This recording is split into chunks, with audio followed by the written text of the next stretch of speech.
a city completely in shock this morning, Ellie. Yes, good morning to you, Eamon and Emily. A city that is waking up in shock and horror. Yesterday was meant to be a day of celebration, of jubilation, but instead that joy turned to horror in just seconds yesterday here on Water Street in the city. This is as close as we can get to Water Street. This is the street just in front of it. And at around 6 p.m. yesterday, we saw images on social media of a black car that was zigzagging through the crowds, appearing to knock people over on its way through those packed crowds of people that had been here to celebrate Liverpool's victory in the Premier League. Children, families, they were packed like sardines onto this narrow street here in Liverpool. We saw one man actually being flung from that car as it made its way through the people. So absolutely horrific scenes here last night. We understand that almost 50 people were injured in total. 27 of them are being treated in hospital, 2 of them children. And we also know that there were 4 people that were trapped underneath the vehicle. And we heard in a press conference here in Liverpool last night at 10:30 that the firefighters had to lift that vehicle to allow those 4 people out and to free those 4 people. And we've also been hearing, Eamon and Emily, of this city coming together, the people of Liverpool coming together in this time of horror. There is a restaurant down on Water Street, very close to where that car hit those people, a Mowgli restaurant, and that was being used as a triage centre last night, where those 50 injured people were initially brought before it was established whether or not they needed to go to hospital. And hearing from city councillors last night, they were saying that Liverpool has a history of coming together during difficult times, and this will be no different, that people will come together and support one another through this. Well, let's go to Jack Carson, shall we, who is at the Royal Liverpool University Hospital for us this morning, where some of the injured are being treated. Jack, what can you tell us this morning? We can say this morning is that 27 people have been taken to hospital after this incident. Part of the Liverpool University's Hospital Trust. We know they have multiple hospitals around the city, and given the response we saw at the scene yesterday, though we believe some of those people have been spread out across different parts of the university hospital groups, hospitals, in order to ensure that one hospital is not overrun. We heard yesterday an urgent statement issued last night urging people not to contact the hospital looking for their loved ones, because there was a situation where there was those videos circulating online, those distressing images that many people at home might have seen circulating online, meaning a lot of people didn't know because they hadn't heard from them, their relatives, if they had been somebody that had been involved. It was instead asking the public last night to wait for the hospitals to contact them for information on if their loved ones was someone that they were treating. There was multiple ambulances on sirens going into the scene last night, and many of them, as we heard from the press conference late last night, 27 people hospitalised after that vehicle ploughed into a crowd. 4 of them were children, as you were saying, 4 of them having to be rescued from underneath the car. 2 people have sustained serious injuries. That was the words from the press conference. 2 people have sustained serious injuries, one of them a child. We have no more information this morning on what those injuries might be. As you can imagine, they are still being treated, and many people still staying overnight in hospital in order to start their recovery process. People have told us that are inside Aintree, Liverpool Aintree Hospital, which is another hospital part of this group. People have told us that they are really, last night, that they were in a lot of pain, telling GB News they were in a lot of pain, and they want to see justice for what has happened to them, having to suffer these injuries, and also, of course, want to see justice for what happened in that incident last night. We know that a lot of people were just there to celebrate Liverpool's trophy, and a lot of them having to spend the overnight in hospital sustaining those injuries after the incident last night. And thank you for bringing that to us this morning. Well, a 53-year-old white British male has been arrested. Let's get the details, shall we, with our Home and Security editor.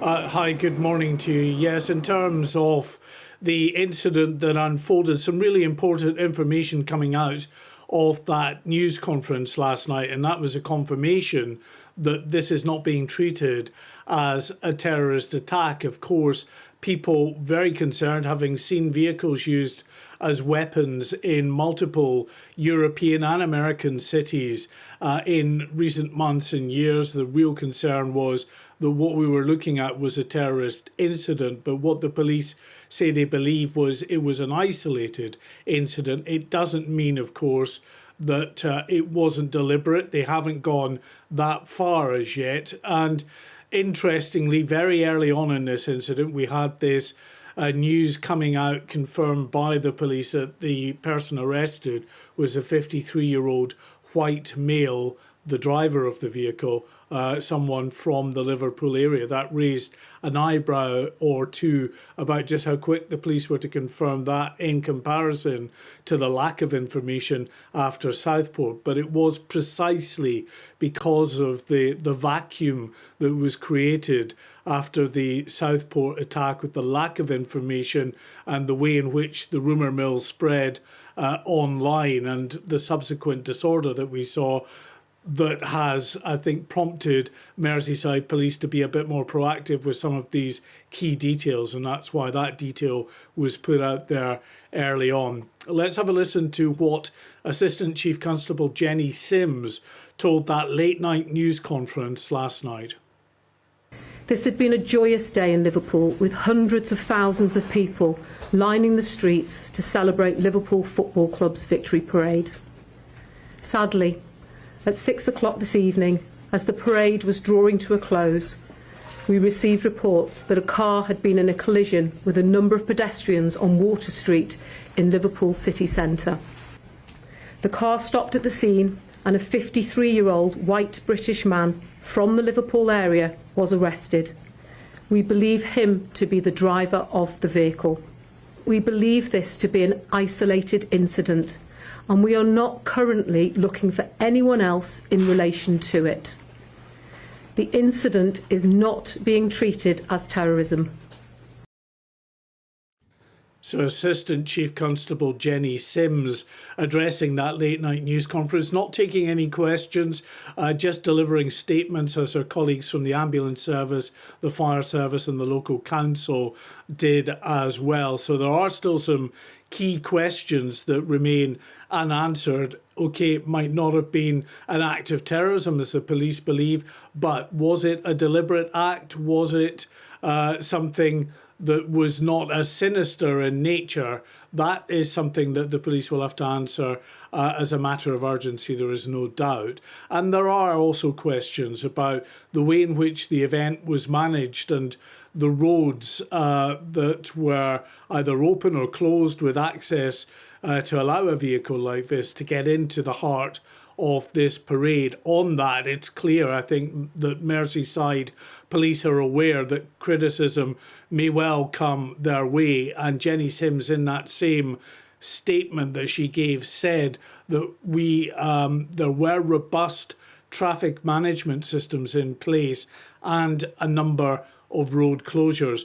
Well, what were those road closures? Was it concrete bollards, I should say? It's clear that this vehicle either was already in the parade footprint or had managed to get through a roadway and into the parade footprint again, because that might well speak to just how this incident was able to unfold. That's an urgent question that will need to be answered. Yes, lots of questions remaining this morning. Thank you, Mark White, for bringing that to us. And many of the roads behind me off Water Street are still shut here in Liverpool city centre. You might be able to make out the heavy police presence behind me. I can count around 20 vehicles just in this part of the street alone.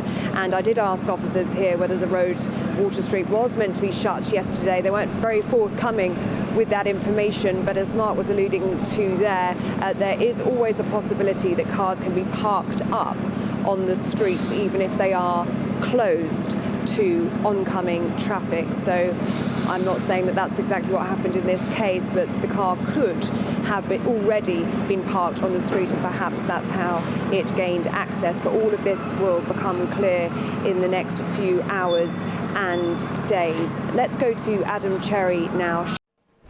There is a huge amount of gratitude here in Liverpool, Adam, for the work of the emergency services, and I know that the Prime Minister has been extending his thanks to the emergency services too.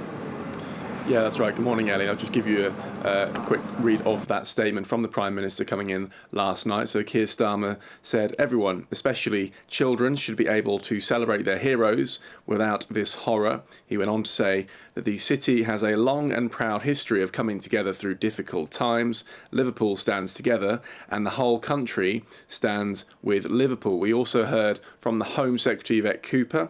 She said, I'm thinking of all those affected at this very difficult time. The police are investigating and I'm being kept updated on developments. We are expecting we'll have a press briefing. It'll be behind closed doors. This is a routine briefing. It happens every week with Downing Street's press spokesman. That's at about midday today. But of course, as you would imagine, that conference will be filled with questions about this event. What does the government know? What steps is it taking? What's its involvement and communication with Liverpool City Council, who are also, of course, across the detail on this. So we'll have perhaps more information on the instant political reaction and the consequences and what will happen moving forward after about midday. I'll be in that press conference later today and we'll bring viewers up to date on that after it happens.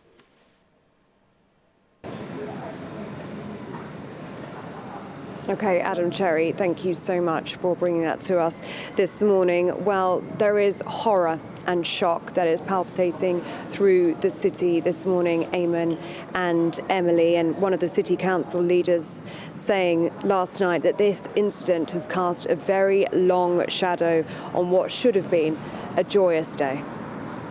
Thank you, Ellie. The whole day, Ellie will be in Liverpool and we'll be crossing to her throughout the programme. And I think, Emily, just the reaction from people when they heard this, people just can't...